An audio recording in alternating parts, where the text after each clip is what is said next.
గణేష మండపాల్లో పూజ చేసేటువంటి వారందరికీ ఒక సూచన ఇస్తున్నాను. దయచేసి కమ్యూనిస్టులు కానీ వామపక్ష భావజాలం కలిగినటువంటి వారు ఎవరైనా సరే ఈ వీడియోను చూడకండి, కామెంట్లు పెట్టకండి. హిందూ బంధువులారా, మీరందరూ ఏవైనా సరే పూలు, పండ్లు, వస్తువులు హిందువుల దగ్గర మాత్రమే కొనండి.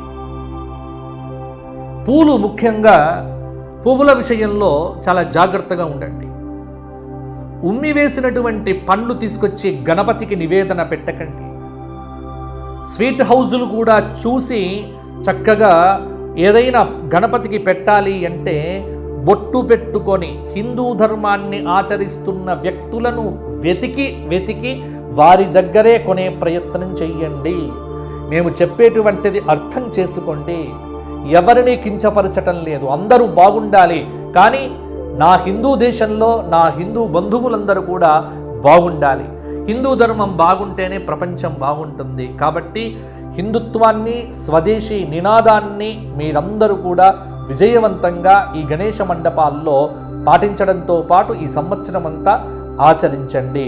స్వదేశ నినాదము, స్వధర్మం ఆచరించే వారి దగ్గర వస్తువులు కొనడం ఒకటి, సనాతన ధర్మ ప్రచారం ఒకటి. ఇవి చేస్తే అద్భుతంగా ఉంటుంది. జై శ్రీరామ్.